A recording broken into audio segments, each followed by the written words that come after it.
దక్షిణ అయోధ్యగా భాసిల్లుతున్న భద్రాద్రి సీతారామచంద్ర స్వామి వార్ల కళ్యాణం తిలకించడానికి విచ్చేసిన రామభక్తులకు తమ వంతు సాయంగా తెలంగాణ ప్రభుత్వ విశ్రాంత ఉద్యోగులు తమ కార్యాలయం నందు భక్తులకు పులిహోర, వడపప్పు, పానకం మరియు మజ్జిగ పాకెట్స్ పంపిణీ చేయడం జరిగినది.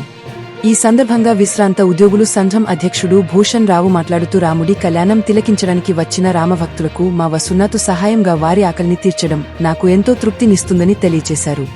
సంఘం సెక్రటరీ మధుసూదన్ రావు, గౌరవ సలహాదారు lion doctor Golla Bhupathi Rao, associate అధ్యక్షుడు వెంకన్న, రామచంద్రరావు, ట్రెజరర్ హనుమంతరావు, తులసీదాస్, భిక్షంరెడ్డి, శేఖర్, సత్యనారాయణ, నరసింహం, భాస్కర్, రామయ్య, శ్రీఖాన్, పాపయ్య, శ్రీరాములు, మెర్సీభాయి, సోఢామణి, సీతమ్మ, రాఘవమ్మ, మణి తదితరులు పాల్గొన్నారు.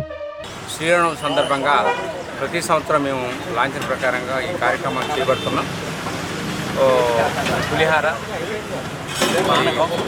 పానకం, పప్పు, వడపప్పు, మజ్జిగ, బట్టర్ మిల్క్స్ ఇవన్నీ కూడా మరి భక్తులందరూ కూడా పంచిపెట్టడం జరిగింది.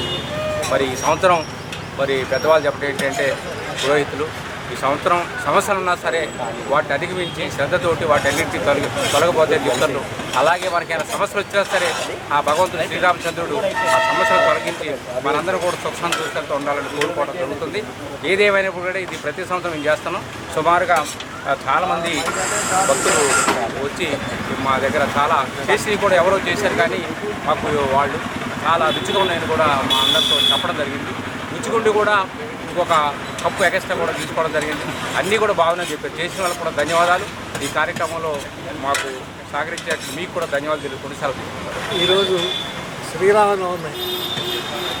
ఈ శ్రీరామనవమి రోజున ప్రతి శ్రీరామనవమి రోజు కూడా భక్తులకు ప్రసాదాలు పంచడం, పులిహార, వడపప్పు, పానకం ఇలాంటివన్నీ భక్తులకి అందించడం అనేది ఆనవాయితీగా పెట్టుకొని మా సంఘ పరిధిలో కార్యక్రమాలు చేస్తూ ఉన్నాం.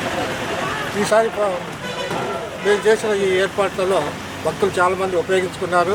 వారికి ధన్యవాదాలు, మీకు ధన్యవాదాలు, సహకరించినటువంటి సోదరులకు ధన్యవాదాలు.